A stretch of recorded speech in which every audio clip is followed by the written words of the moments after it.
आता बातमी पावसासंदर्भातली आहे। अंबरनाथ उल्हासनगरमध्ये जोरदार पाऊस सुरू आहे, त्यामुळे उल्हास नदीच्या पाणी पातळीत वाढ झाल्याचं कळतंय। मध्यरात्रीपासून पडणाऱ्या मुसळधार पावसामुळे नदीच्या पाणी पातळीत वाढ झाली, तर एका आठवड्यात दुसऱ्यांदा नदीची पाणी पातळी वाढली आहे।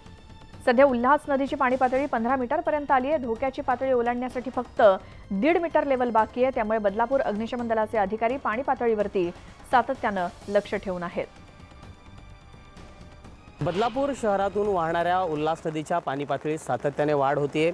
मध्यरात्रीपासून अंबरनाथ तालुक्यात, कर्जत तालुक्यात जो काही मुसळधार पाऊस पडतोय त्याचा परिणाम जो आहे तो उल्हास नदीच्या पाणी पातळीच्या वाढण्यामध्ये होतोय।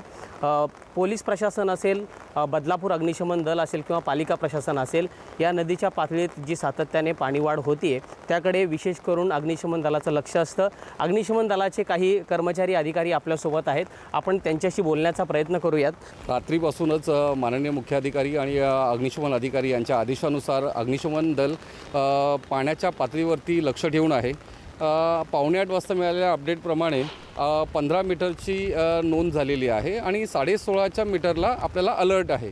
तर सातत्याने थोडीफार वाढ होते हे आपल्याला दिसून येत आहे आणि माननीय मुख्याधिकारी, प्रशासन आणि अग्निशमन अधिकारी यांच्या आदेशानुसार, निर्देशानुसार आम्ही सतत पातळीवरती लक्ष ठेवून आहोत आणि नदी पातळीवरती किंवा नदी किनाऱ्यावरती येणाऱ्या लोकांना अलर्ट करणं किंवा त्यांना किनाऱ्यापासून लांब ठेवणं अशा प्रकारची कामं नगरपालिका प्रशासनाकडून आणि आमच्याकडून केली जात आहेत। अग्निशमन दल जे आहे ते आपल्याला माहीत आहे की उल्हास नदीच्या पाणी पातळीत वाढ होते आहे आणि त्याच्यामुळे अग्निशमन दल जे आहे ते या ठिकाणी पाण्याच्या पातळीकडे विशेष करून लक्ष ठेवून आहे। सकाळपासून अग्निशमन दलाचे जे अधिकारी आहेत ते उल्हास नदीच्या परिसरात येऊन नदीच्या पाणी पातळी किती वाढ झालेली आहे, धोक्याच्या पातळीपर्यंत ही नदी पोहोचली का, याच्याकडे विशेष करून त्यांचं लक्ष असणार आहे। गणेश गायकवाड, न्यूज 18 लोकमत, बदलापूर।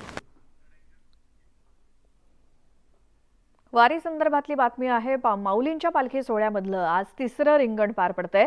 ठाकूरबुवाच्या समाधी स्थळावरती हे रिंगण पार पडतंय। पाऊस पडल्यामुळे सध्या रिंगणाच्या मैदानावरती चिखल झालाय, मात्र सोहळ्याची परंपरा आणि भक्तीच्या मार्गाने चालत लाखो वारकरी माऊलींच्या पालखी रिंगणामध्ये सहभागी झालेत। ऊन, पाऊस, वारा कसलंही भान नसलेल्या या वारकऱ्यांमध्ये फक्त ओढ आहे, ती म्हणजे विठ्ठलाची।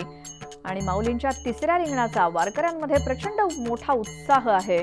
वेळापूरचा मुक्काम आटपून माऊलींची पालखी आता भंडीशेगावकडे मार्गस्थ झाली आहे।